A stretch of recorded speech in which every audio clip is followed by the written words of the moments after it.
Good afternoon, everybody. My name is KarQ. We have a blog article from the game director, Aaron Keller. It's going to talk a little bit about 6v6 and the feedback that you guys have been giving to the team and how they've been receiving it. If you're reading just the headline or just the title of this video and you're like, what the hell, 6v6? When has that been in the game? It's been in the game for over a year now. And this is the first time they're going to be balancing it starting next week. It's been a little janky, not quite the same experience as 6v6 and Overwatch 1. So if you're an old head, it's back and it looks like it's getting a little bit of love right now, but it's not quite the same, but it's okay. So if there's any time to return to the game, it's probably now. But let's see what this article has to say. Director's take, loud and clear, November 7th, 2025.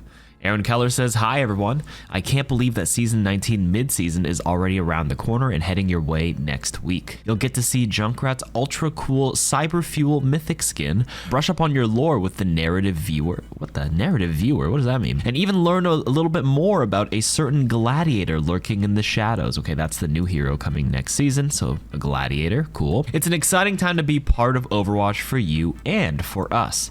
Tons of things are being updated, improved, or redesigned at tracer level speed. Though many of these changes have worked out well for everyone, we know some of them haven't been as successful as we intended them to be. Even though we're steering the proverbial ship, your feedback about everything from game modes to menu screens helps guides us towards a brighter destination. We thought this might be a good time to tell you more about how we shift our sails in response to your feedback and how we use it to ensure the community has a voice in our decision-making process. If I sound stuffy, it's because of my dog. Thank you. We hear you is the next subheading. We feel blessed that the Overwatch community is full of great ideas, hot takes, and spicy opinions. Hey, shout out to the hot take series on this channel. Even when we may not totally agree, that passion tells us that you are also committed to making a great game. This might surprise you, but we see and consider almost all of your feedback and comments from social media posts and live stream chats to creations on TikTok, YouTube, and beyond. If our developers don't catch a Reddit thread or deep dive on their own,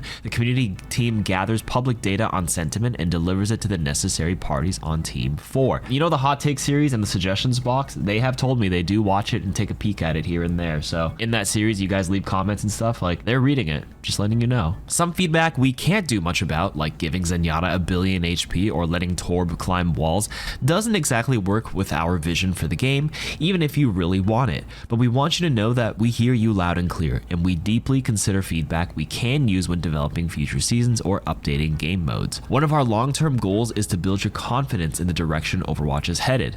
Open communication and transparency go a long way, but we hope some of that confidence comes from our team's willingness to admit and correct changes that didn't work out as effectively as we anticipated. So here's the first example: Stadium back to best of 7. So Season 19 launched with a big change to Stadium ranked. Matches would actually be turned into a best of 5 series instead of a best of 7 series. Our goal was to speed up the Stadium ranked experience so you'd get to experience the fun more quickly. We also felt that this was a way to mitigate the chance you'd be locked into long or unsatisfying matches. When we add a new feature or make a big change, sometimes initial community feedback skews negative, but evens out as time goes on and players get acclimated. We noticed this didn't happen when it came to Stadium ranked going to best of 5. We saw continued critical feedback for multiple weeks, which made us take a serious look at our options. So based on the content of the feedback, that many of you missed the strategic joy of longer games or encountering your opponent's builds, and the possibility of glorious comeback runs in a close series, as well as internal opinions and gut checks from the team, we ultimately decided to revert the change to Stadium ranked last week. So the critical feedback doesn't always mean we'll hit the undo button and head back to the status quo, but it does make us take a second look at how we've implemented a change and why it isn't hitting how we intended.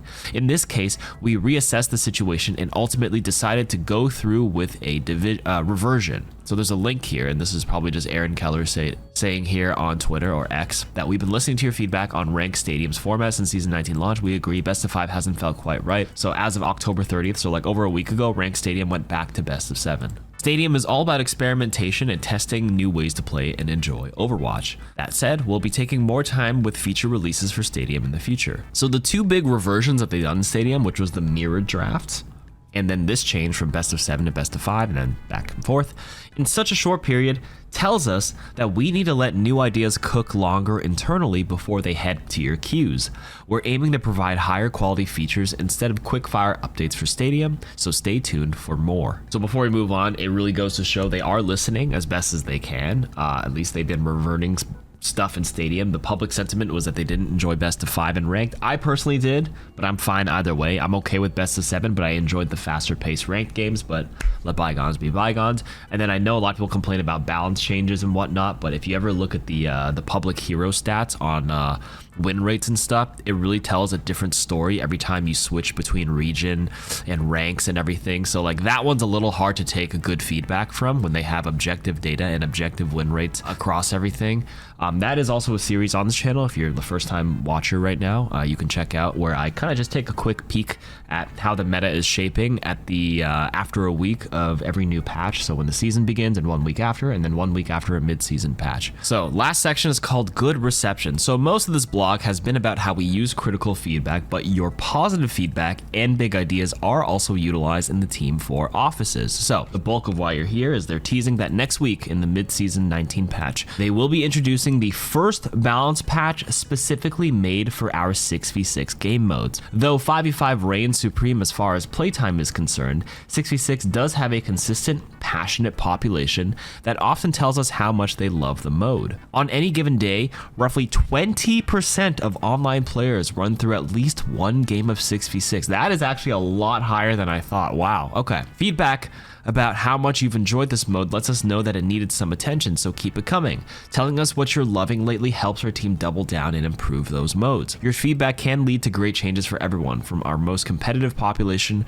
to those of you who would enjoy the more joyful, goofy parts of Overwatch. We can't spoil all the surprises for Season 20, but we'll be introducing a new feature for the highest skilled players on the leaderboard directly inspired by our conversations with them. Oh, a new feature?